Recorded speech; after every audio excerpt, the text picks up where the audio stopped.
Hello and welcome to What's Happening in Turkey. My name is Matthew Hughes and I serve as the Executive Director of the International Relations Council. And we're so glad to have you with us today. The International Relations Council strengthens Kansas City's global perspective by maintaining an active dialogue around world events, global issues, and their impact on our community. As a nonpartisan educational nonprofit organization, the IRC values informed civil discourse, accessibility, and substance as we work to sharpen our community's 21st century global acumen. Whether you're joining us live or viewing the recording later, we invite you to learn more about the International Relations Council, including other upcoming events and how to join the IRC as a member on our website at irckc.org. IRC members are warmly invited to join one or more IRC roundtables, a chance to connect with other members, talk about current events in regions of interest to them, and help inform IRC programming. Roundtable members will be invited to a quarterly meeting and receive IRC event information and other updates relevant to the regions they select. Roundtables are open to all members of the IRC, including individual and family members and individuals affiliated with IRC organizational members, like businesses, colleges and universities, and nonprofits.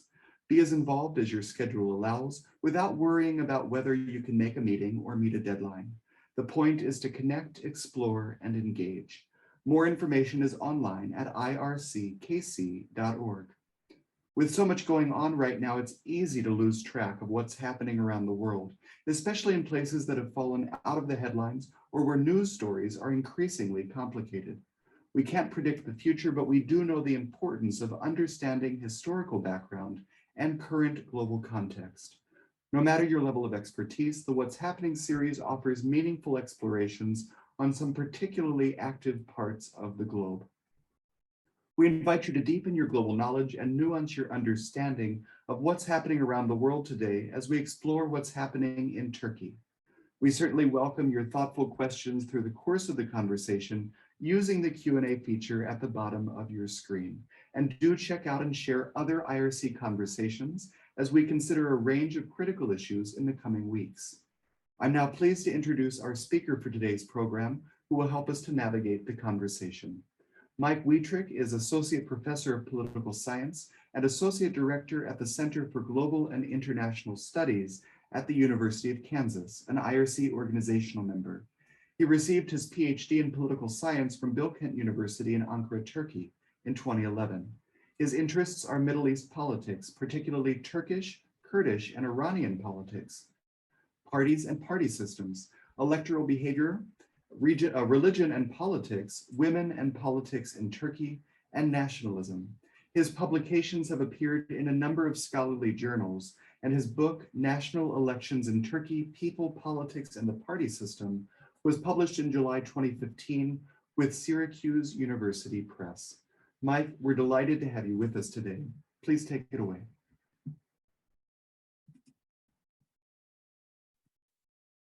Good evening, everyone. Excited to be, I'm excited to have this opportunity to talk about Turkey this evening, one of my favorite countries and topics to talk about.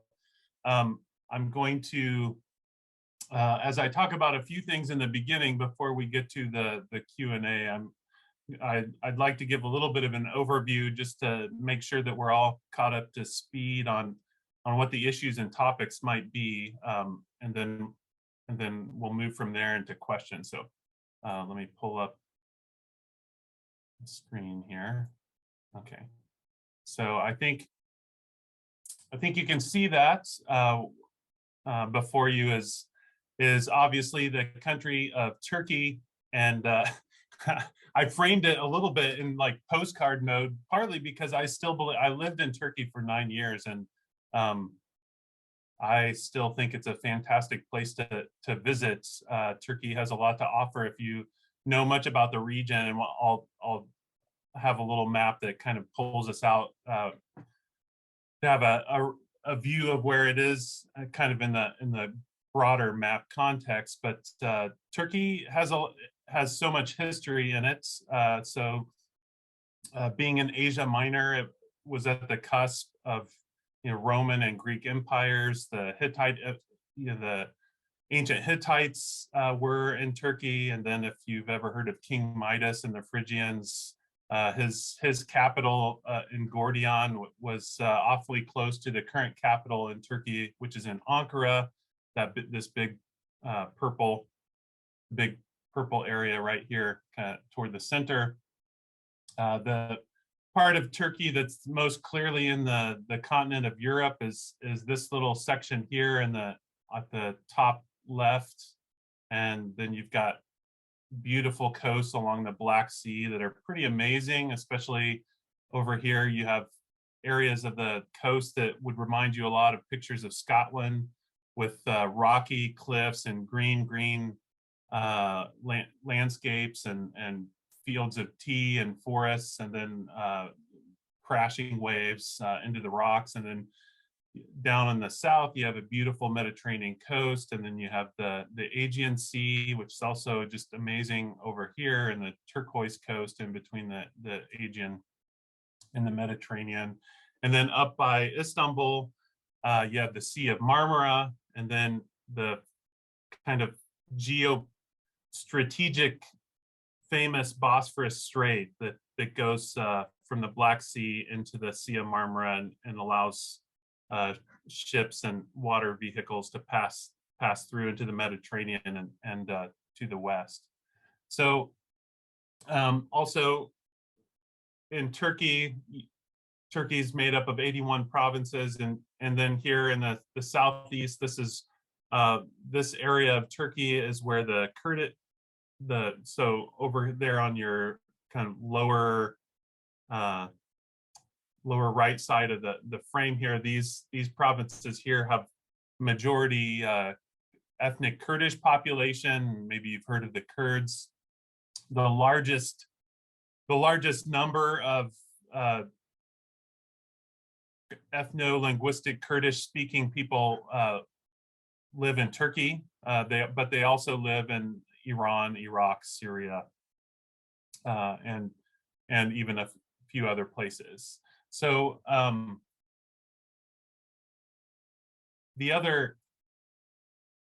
if we kind of zoom out a little bit and look at Turkey and its relevance, and probably a lot of what our questions and discussions will be this evening, you'll see that Turkey is basically located in the middle of everything. So it's obviously right up connected to right up on the southeast edge of Europe, kind of links obviously to the Middle East. Also, it's directly connected to the Eurasia and Eurasian countries. The language of Turkey is the primary language of Turkey is Turkish, and so there's ethno-linguistic connections through Turkish to the Turkic republics in Central Asia, so Turkmenistan, Uzbekistan, Tajikistan, Kyrgyzstan, Kazakhstan, all of those, and Azerbaijan, all of those would have ethno-linguistic ties to Turkey. They're different Turkic languages, but there's relationships there. There's kind of also Uyghurs, if you've heard about Uyghurs in China. Uyghurs are a Turkic, ethno-linguistic Turkic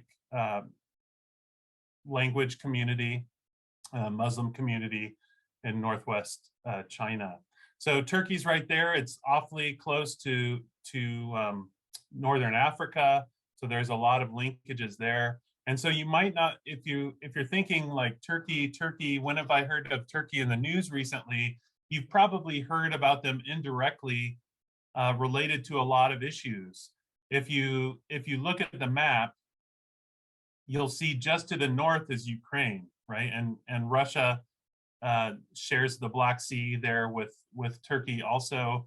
And so Turkey's been relevant in the Russian-Ukraine conflict, including the fact that if you might remember that Turkey tried in the first few weeks of the conflict, Turkey tried to be a mediator between the two parties and offered a neutral site for them for the two countries to try to discuss and come to some sort of arrangement.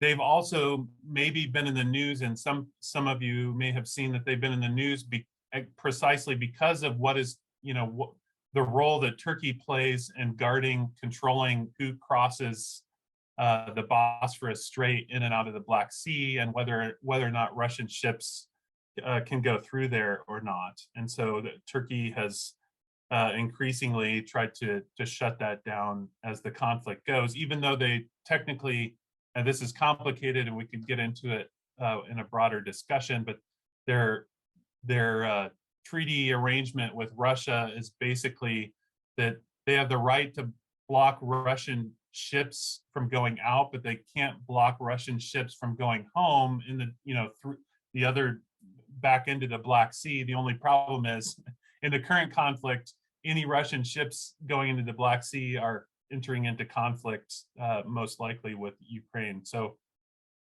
the other places on the map where Turkey is, intersected with other countries in the news, obviously Syria and ISIS. Turkey was very much related to what was going on in Syria because of the current president of Turkey, President Erdogan, had a falling out with, for a period of time prior to the Arab Spring, the Arab uprising, Erdogan had really warmed relations between Turkey and Syria. Borders had been open, and there was this kind of warming feeling of friendship. When people in Syria started protesting the regime, Erdogan thought that he could use his leverage in that relationship to encourage Bashar Assad to liberalize and kind of listen to the protesters and the opposition. When Bashar Assad's posture was kind of mind your own business, Erdogan basically turned the tables the other way and decided to really double down on support. He supported all Syrian refugees that were fleeing into Turkey and making sure that they had safe haven in Turkey. But he also was actively trying to give support to the opposition in Syria, which then created a conflict and a middle group. Again, this is where Turkey enters into the news. The middle group in between Syria and the opposition and Turkey were the Kurdish communities in northern Syria. There were pockets of Kurdish communities living in northern Syria.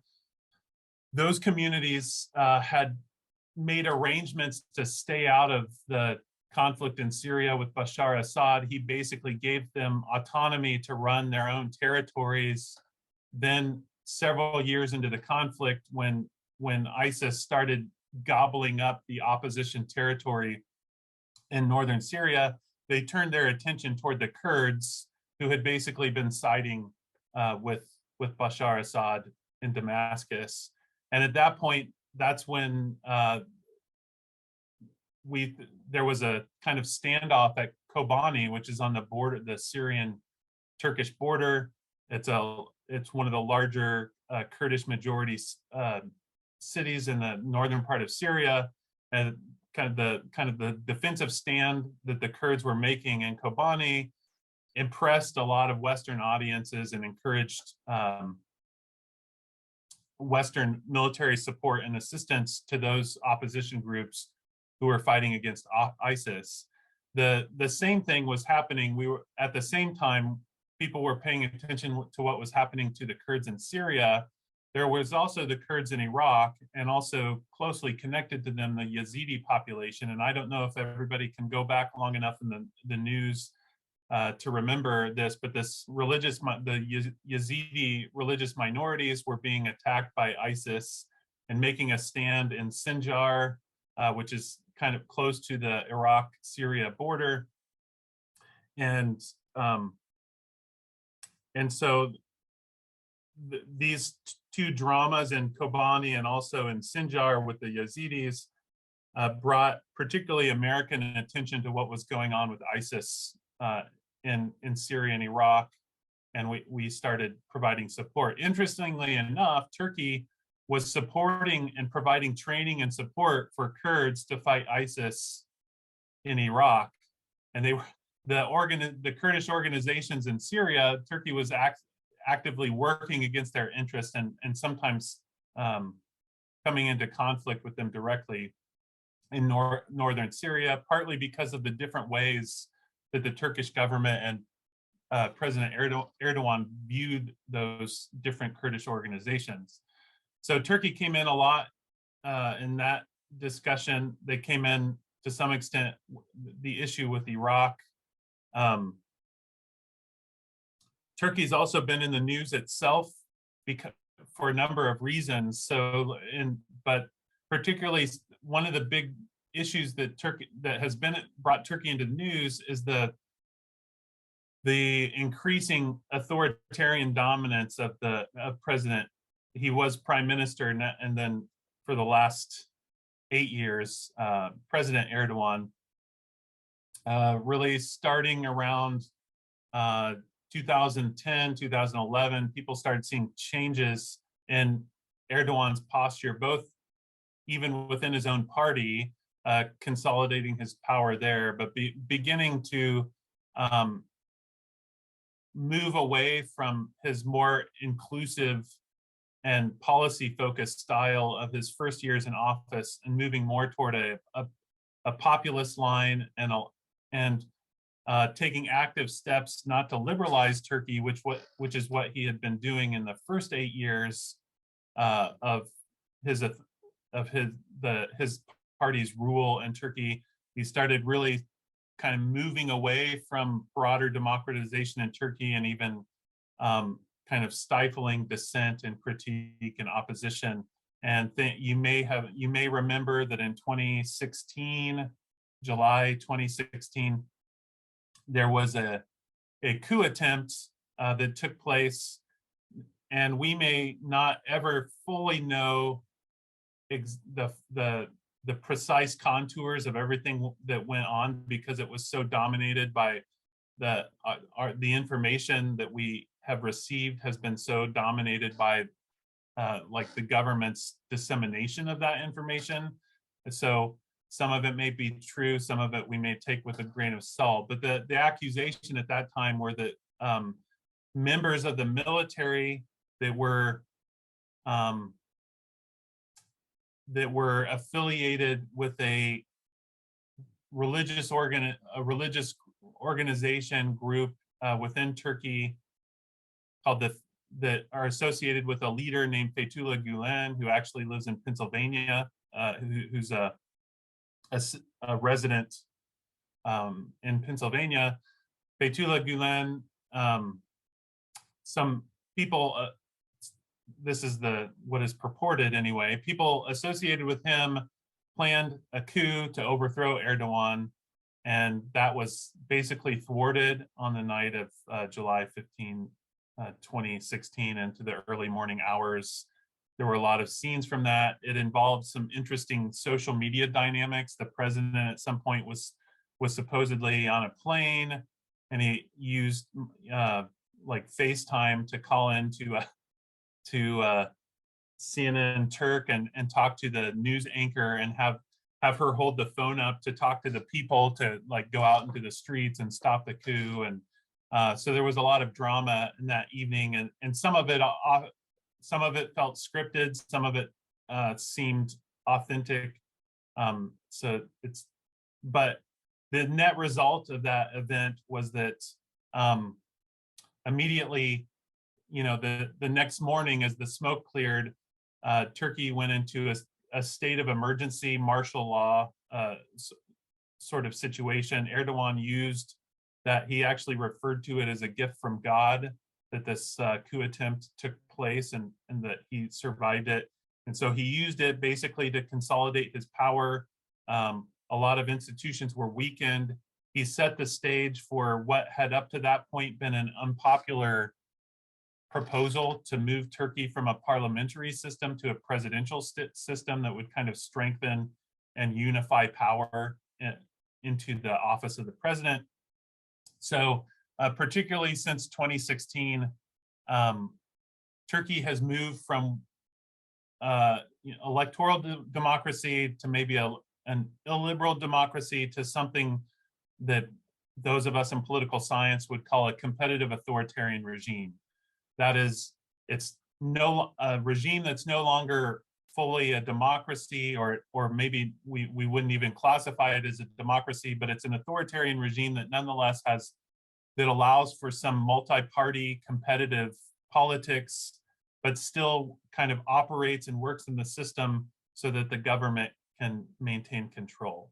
So Erdogan has kind of gutted the political movement that he was one of the founders of, so that his party is now an empty container for his rule, and many of his fellow founders and friends in the beginning years are now sitting in opposition against him, and he has basically just appointed people that are strongly loyal to his leading.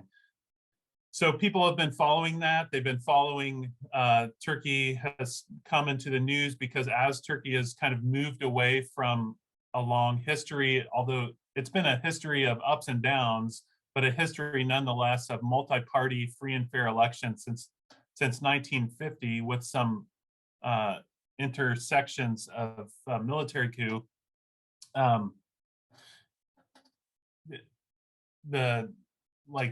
The recent years, the descent away from that has been troubling to many, and particularly as Erdogan has used the political populism and the polarization that comes with populism to stabilize his control of the top of the government in Turkey. So there's been some events in recent years have taken international attention, such as Istanbul, which is obviously the largest city in Turkey. Cities are very important political, particularly Istanbul, because of the number of voters, and mayors of the city are popularly elected, and they have a huge control over the finances and the way that development is distributed in the city, which is what political parties have historically used to mobilize votes. So in 2019, in kind of a surprise shock to Erdogan and his party, one of the loyal founders and longtime friends of Erdogan, who he had selected to be the next mayor of Istanbul, lost to this young opposition politician, Ekrem İmamoğlu, in a close election. Erdogan, even though he had control of all of the people counting the votes and that they were his people, he called it electoral fraud and attack against democracy, and called for a recall election. And at that point, I think a lot of people realized that this was maybe a step too far, or clearly, a transgression, even for some of his supporters or people that were moderately aligned to him, that this was a transgression of the will of the people, which he had for so long said that he championed.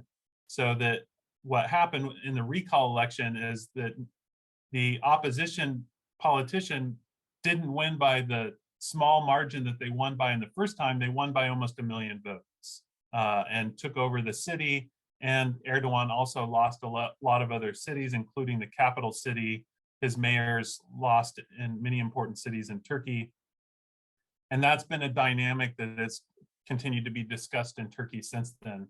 The other thing I will mention, the final thing I'll mention, and maybe take a breath and see what Matthew would like me to flesh out some more, is that Turkey, as Erdogan has taken over more control of the government, the country is run much less transparently, obviously, and less efficiently. The people of his party that were initially, the part of the initial wave of movement that went into political office, many of them were highly capable people.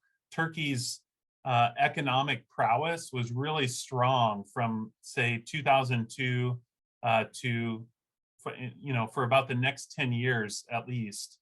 And during that period of time, for example, my wife and I moved to Turkey in 2002, and we lived there for 9 years. And when we got there, and I'm counting the conversion that was ultimately made where they dropped off $1 million from the currency. But at the time that we moved to Turkey, the Turkish lira was like 1.6, and you can put million there originally, but they cut those million off, 1.6 million to the dollar. When they kind of stabilized the currency, while we were there in Turkey, the Turkish lira continually grew in strength to the dollar, so that at 2009, 2010, the lira was like 1.2, and the Turkish lira had been in continual high inflation for decades. And all of a sudden, not only did inflation basically almost come to complete stop, the strength of the currency grew rapidly, and the lira to the dollar almost got to be 1-to-1. But then as Erdogan kind of descended into this greater consolidation of power, and as the economic situation seemed to be completely determined on his whims, Turkey's economy did begin to plummet. And added to that, over the last decade, Turkey's had a huge influx of Syrian immigrants, or Syrian refugees, people who've escaped Syria. And it's unclear how many Syrians live in Turkey at this point, but a lot of the people who moved into Turkey have even had quite a few children. And so there's believed to be well over 3 million Syrians who are kind of in flux, who aren't Turkish citizens, who don't have fully official permanent status in Turkey, who are nonetheless kind of a part of the economic apparatus, kind of clinging to the economic apparatus in Turkey. That's certainly taken its toll economically also. So between some less transparent governance, some stumbling and nepotism and postings of key government positions, Turkey's, for example, the lira just recently went from 15 lira to the dollar, right? So it's like, since I left, since in the last 10 years, it's lost to the dollar by about 15 times. So pretty significant change in their economy. That's had a huge toll on the cost of living in Turkey and the changes there.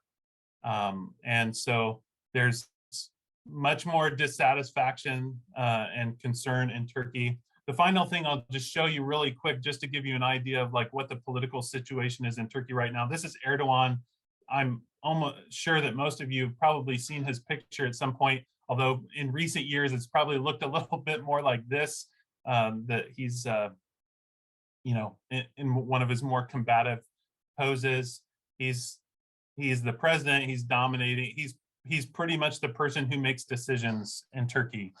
He's a good economic markets guy. So like he's not necessarily, even though he's moved the political situation in Turkey to the negative, he's not necessarily bad for business. That's one of the reasons why I think he and former President Trump had such close relations. I think also partly because they understood one another's populism. But then also in Turkey, the leader of the national leader for the main opposition party, it's a center-left party that's kind of takes its roots all the way back to the founder of the country, Ataturk.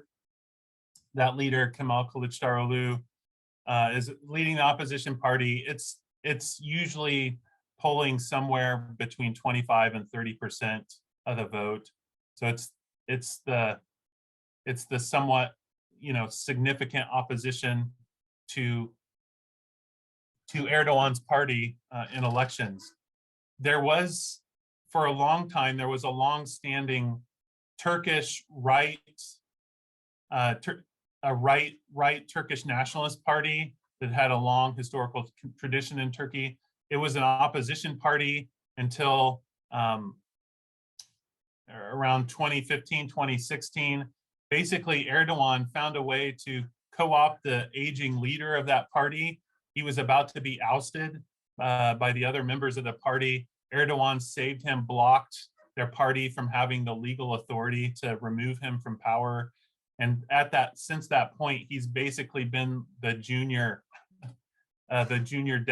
deputy of Erdogan. But many people from his party moved. They moved maybe a little bit more toward the center. I'd say they're probably a center-right Turkish Nationalist Party, and they're led by one of the stellar female politicians from that party, Meral Akşener. And so she's been kind of solidly present in Turkish politics over the last 6 years or so. And then recently, so one of the things that's come, if you follow Turkey a little bit more closely in the news, one of the things that's made some international headlines, although there's a lot of things in America to be covered right now, so I don't think it's hit the American news too heavily, but that many of the parties in the Turkish opposition have formed a coalition party, a group of 6 coalition in the opposition to counteract Erdogan and his party. So the other 4 members that are smaller parties in that coalition but are interesting are these 4. These 2 guys at the top were actually major members of the government ministries of Erdogan's party. They've broken away and formed their own parties and now stand in opposition to him. This is Ali Babacan was a very gifted economic minister of the economy in his time with the Justice and Development Party. Ahmet Davutoglu was one of the prime ministers before Turkey moved to a presidential system. This guy, Temel Karamollaara, he's the leader of the moderate Islamist party that Erdogan originally drew his roots from, which is interesting. So he's operating in opposition. And then this other guy, probably the least significant figure probably, is the leader of the Democrat Party, which kind of has the classic tradition of the center-right in Turkey. But unfortunately, missing from this alliance is another important party, and that's the Kurdish leftist kind of left liberal party, the People's Democracy Party, or HDP. They get anywhere between 10 to 14% of the vote. So they're a significant party, but they're, because of the tension in Turkish society between Turks and Kurds, but more particularly the Kurdish, there's a violent Kurdish an organization that's basically involved in guerrilla tactics, acts of terrorism at times, but also mostly focusing their fight against the Turkish military state apparatus. The PKK, that's a different party, but in Turkey, the narrative often puts this nonviolent civil society sort of party, they connect them to the PKK, the more violent party or more violent organization, because a lot of their voters share the same affection with each group. And so that has created tension. It's made it very difficult for the opposition to work together. Erdogan, of course, flames the division between the Kurdish leftist party and the other parties, particularly the Turkish nationalist parties and the Kurdish nationalist parties have a hard time working together politically, even when they're in opposition. So that's been a part of the problem. But this is kind of the current spectrum, and people are wondering, so it's 2022. Next year, 2023, will be the 100-year anniversary of the Turkish Republic. And all the national elections for the parliament, but also for the presidency, will most likely occur next year in this kind of 100-year moment. Erdogan's actual true public support is much lower than it has been historically, although it does fluctuate, it goes up and down.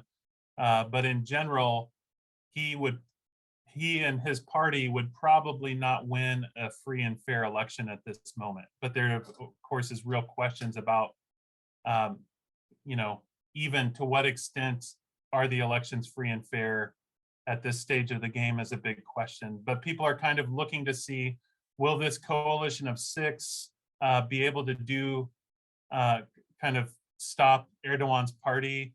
And will they be able to fill the big question right now in Turkey is who's going to be the presidential candidate that this group puts forward to run against Erdogan. Some people, there's been a lot of speculation. Some people really want either the mayor of Istanbul or the mayor of Ankara to be the opposition candidate that runs against Erdogan. But there's internal pressure also from these national party leaders that they might not prefer that. They might want it to be, you know, one of those six figures you see on the screen.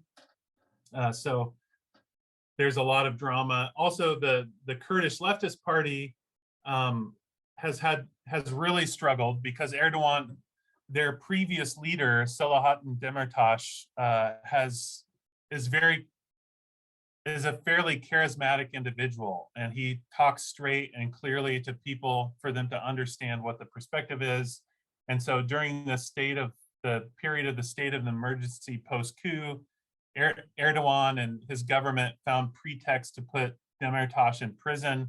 So he's been in prison this whole time. So the party's been run by other people who don't have quite the same charisma. A lot of people within that party have been accused of being involved, with charges that have very little evidence and of being involved in terrorism.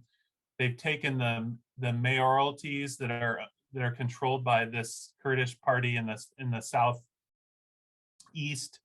of the country, and they've removed them from power and put a caretaker government over those areas. I think almost all the major mayors at this point in the southeast and the Kurdish areas have been replaced with caretaker governments. And so this is the dynamic right now. People are wondering, there's certainly enough opposition to Erdogan in the grassroots, existing within the grassroots. The question is, will the political opposition be strong enough to figure out how to actually topple him in elections that are most likely going to be rigged toward the status quo outcome, which would be Erdogan's government and Erdogan continuing to rule. So I will stop there. My brief introduction was 35 minutes. So Matthew, what would you like me to talk about more? Gosh, Mike, there is so much to talk about, and thank you so much for this. And you're right to say that Turkey exists in the center of everything. I mean, that map you showed was really compelling. And maybe we could start, with sort of Turkish identity, right? Does Turkey lean toward Europe? Does it lean away from Europe?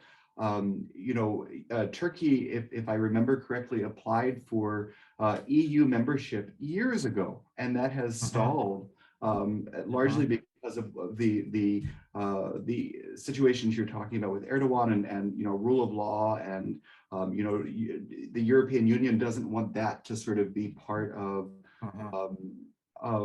what it's doing. But at the same time, Turkey is a decades-long member of NATO. From this military side, it is definitely one of the early members. Yes. Yeah. How would you sort of paint Turkey's relationship with Europe these days? Yeah, very good question. So, the first part of your question, how does Turkey see itself, right? So a lot of people have used the example that Turkey is like a bridge from east to west. And there's a lot of truth to that, simply because, right, it's right there. It's literally, all points pass through historically through Asia Minor and its connection to Europe in the east. And if we drop down to Turkey today and we were on the street and asking people, like, how do you identify yourself, or like, where do you see Turkey fitting? You're going to hear different answers to that question. And a lot of people, you'll hear a lot of people that strongly emphasize and say Turkey is a European country. It's always been a European country. The Ottoman Empire was largely a European empire. We're European. You'll also hear a lot of other people that will see their roots because of the ethno-linguistic ties. They'll actually see their roots to Central Asia and Eurasia, that there's kind of that Eurasian connection. More recently, I would say, like, historically, I don't know that how many people within Turkey would easily be a taker to say, yeah, we're part of the Middle East, right? They saw themselves as like a guider or a leader for the Middle East, but not necessarily directly a part of it. And Turks have often historically seen themselves as distinct from, say, Arabic cultural communities. And they've had a long history of kind of a tense, let's say, tense brotherly rivalry with Persians, to, Iran. And so, you would probably hear them more likely say something like Europe or Eurasia as their kind of broader identity. But you will hear people say now, we have a long history with the Middle East, and there is some memory of, like, the grand days of the Middle East when the Ottoman Empire was running it. Wasn't it so splendid back then?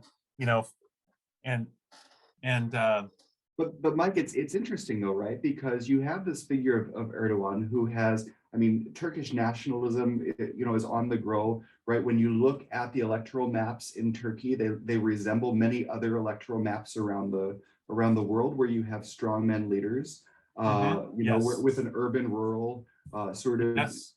divide, right? You also Yeah. have, for example, a significant number of Turks living in Germany, right? And other parts of Europe. And so there is this view from Europe that Turkey is maybe more of a problem than part of the solution, which is, it's interesting to see how that's evolved. And initially, and so one of the things you mentioned, the whole EU accession process, and one of the things I would say, I think in your broad contours, what you're saying is right. But initially, the point at which Turkey began to turn away from the EU project, or begin to have some doubts about it, Turkey was still doing everything that they were supposed to do to be a member of Europe. It was basically the hypocrisy of the European community, or at least some countries within the European community, that basically showed their hand and ultimately said, no, just kidding. We didn't think you were actually going to do what we asked you to do. Now that you are, we're going to have to admit that we didn't really want you to begin with, right? And so then they began to throw up trumped up concerns that hadn't been issues before, that would obviously be hot button issues for Turkey, if Turkey took those on the way that Europe suggested they did, which was unfair and not really any sort of condition that other European countries would have to take, it would basically be the political end of the party that would just, try to bow and scrape to Europe at that point. So Turkey, there began to be kind of skepticism toward the EU project, whether Europe would ever fully accept Turkey. But then as those years began to pass and Europe began to be more oppositional to Turkey, and Erdogan started developing his populism, and then Europe began critiquing that, things really spiraled out of control. And so then Europe said, look, we told you, right? Like, I told you so. Like, look at Turkey, it's not democratic. But Europe showed its face, I think, when Turkey was moving that direction, and there was an opportunity and a moment there for things not to get off the rails, I think, like they did later.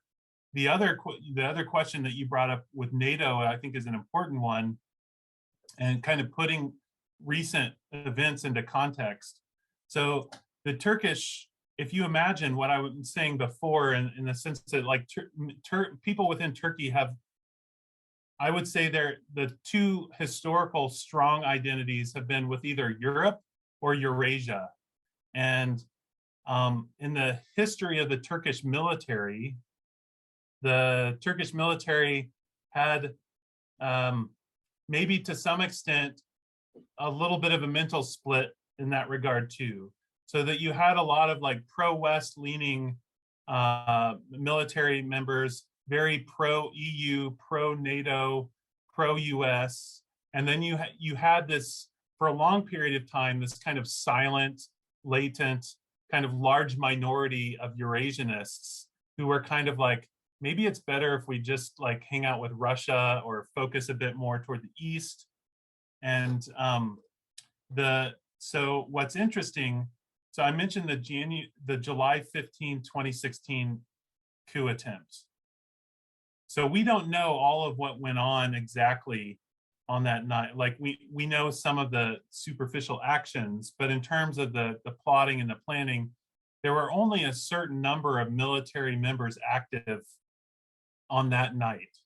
But what we do know is the next morning, there were still troops on the bridge in standoff. Before the smoke had cleared, there was a list of people to be rounded up to go into jail in the military. And many of those people rounded up were at home in their pajamas, and had very little to do with anything that had gone on the night before. They went to jail and were accused of being a part of this conspiracy.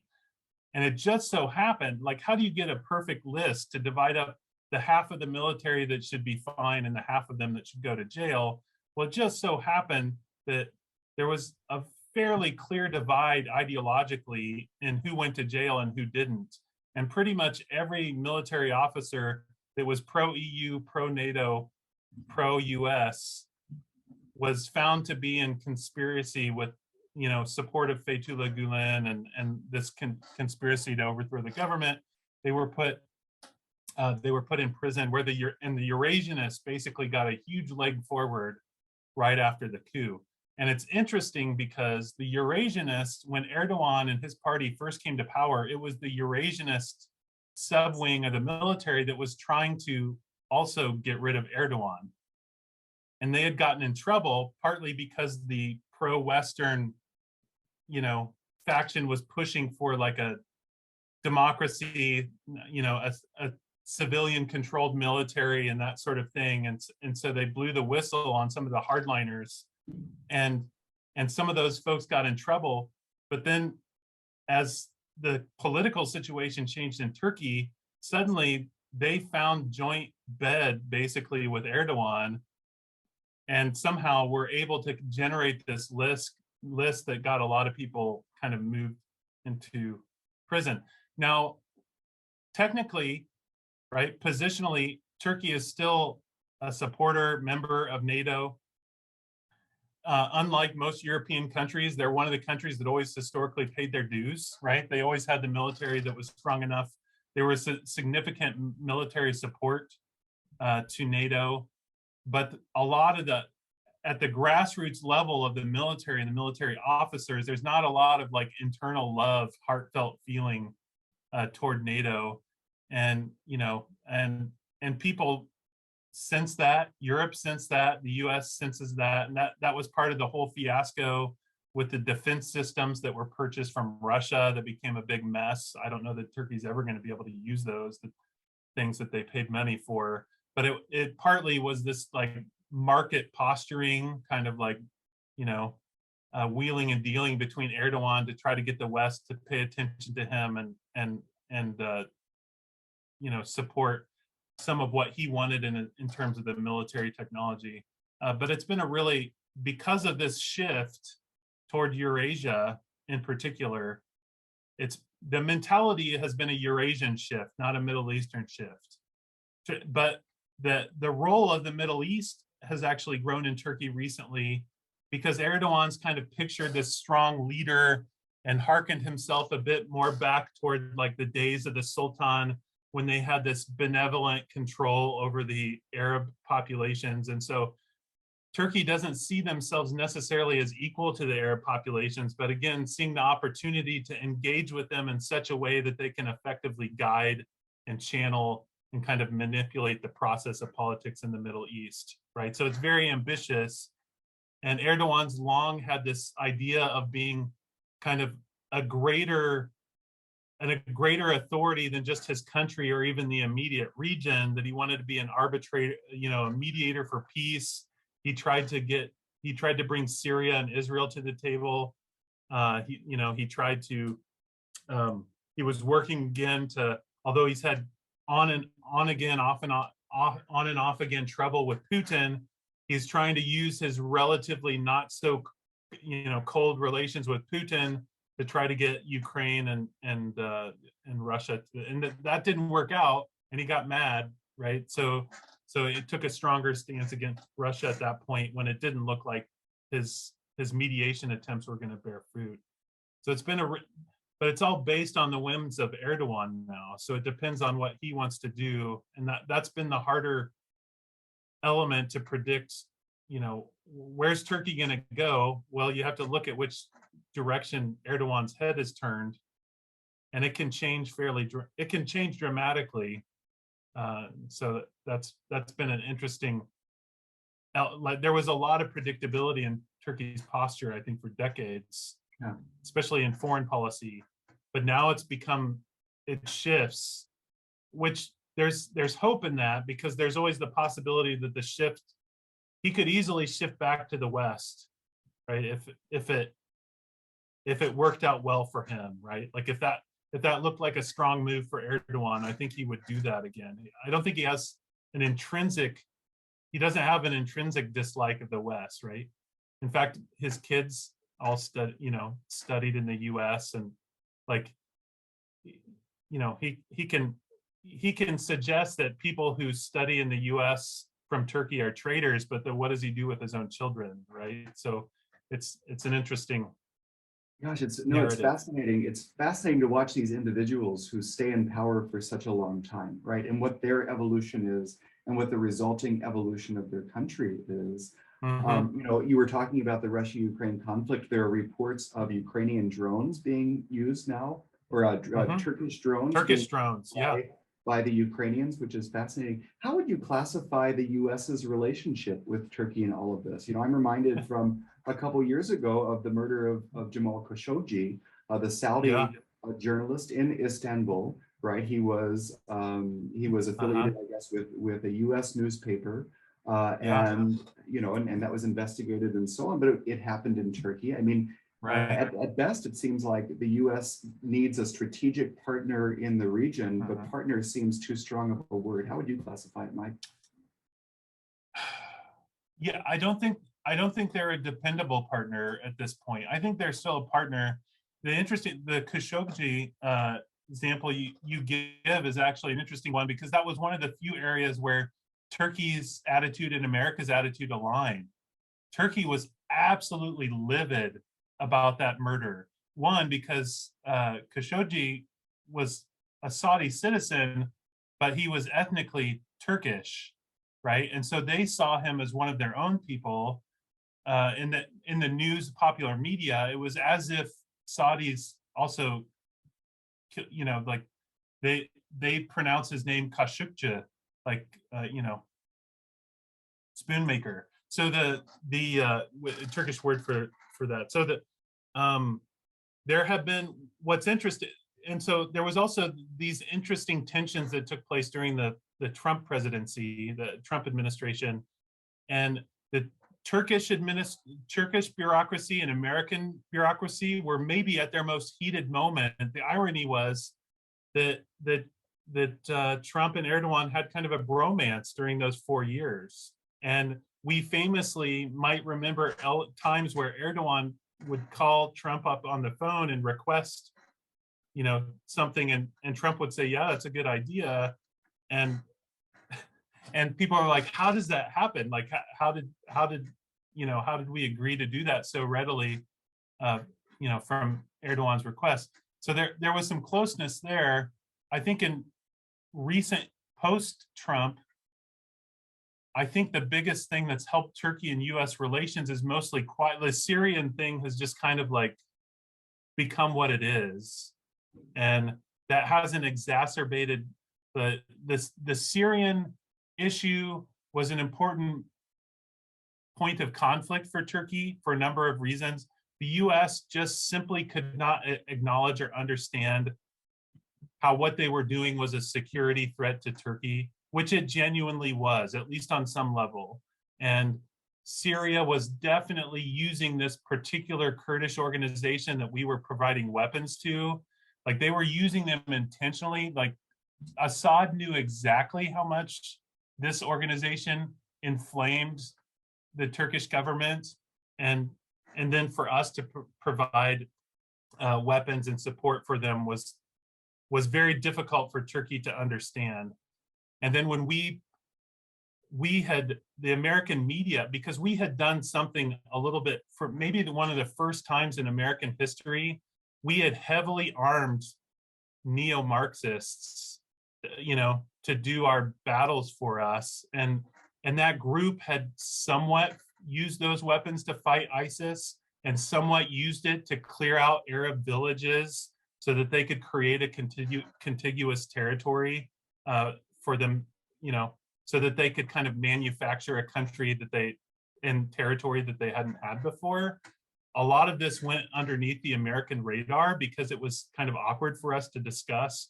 The Kurds were also fighting the Syrian Defense Forces that we were also training and arming. So we were taking our weapons and giving them to one side and giving them to the Kurds.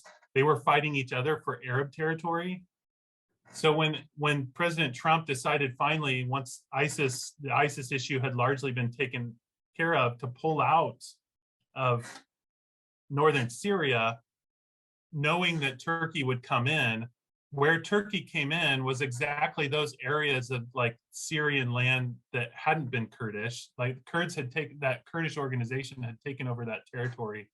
They basically moved them out, but it created such a big stir. It was obvious, there was obviously a lot of conflict there and misunderstanding, because US really couldn't understand Turkish priorities, and Turks couldn't understand like I think the US just kind of felt like we didn't have very many options to work from. And so there was a lot of tension at that point. But there are a lot of other, and Turkey had really been antagonistic to the idea of allowing Assad to stay in power, his use of chemical weapons, his actions against the people. It was really initially a very secular democratic opposition in the early days for the first year or so, and we ignored it. And Turkey was strongly supportive of it then. And then we didn't come in until we were kind of like clearing out ISIS, and we ended up kind of helping clear out whatever was left of the Syrian opposition too. That was frustrating for Turkey because we were working in cross purposes at that point. Mike, we have just a couple of minutes left, and I want to try to combine a few questions, and I've got one closing question. And the combined question is, you mentioned about the coup attempt in 2016, the imprisonment of journalists and, free press and teachers and others. Could you talk about the independence of the judiciary in Turkey? Are the courts relatively independent? And then as we're coming up on the centenary of the founding of the Republic, is there a sort of nostalgia for Ataturk, and is sort of that historical Platonic image, if you will, of Turkey coming into play at all? Yeah, two very good questions. Okay, so okay, first one was about the independence of the judiciary. Oh yeah, of everything. Not independent. Yeah. So one of the interesting things, there was a big point of shift, I think, particularly in 2010. There was a constitutional referendum at that point that seemed fairly democratic, but one of the things that it did that was kind of suspicious and people were concerned about is it suddenly largely increased the number of judges appointed to several judiciary bodies, which meant that as soon as the law was passed, suddenly the government could basically like pack all of those courts. And then one of the things that Erdogan has been able to do that most places where the judiciary is independent haven't been able to do is he could worst case scenario, he could always move judges around and put them in really bad places if they weren't doing what he wanted them to do, or remove them. And so he's basically both packed the courts with his people, and then if they don't make the decision that he wants, he'll move them to a really bad place, right? Or find a reason to remove them from their duty altogether.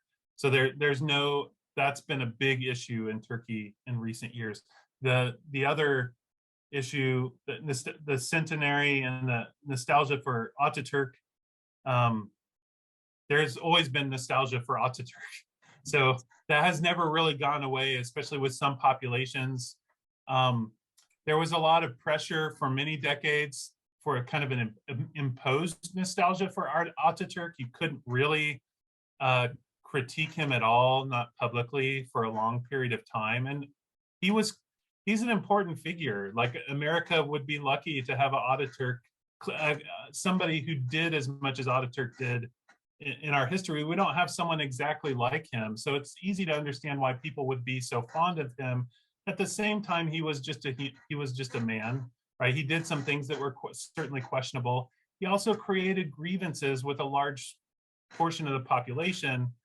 In this current era, there has been more of a clear move to kind of revise that history, to look at Ataturk and kind of bring him down several pegs.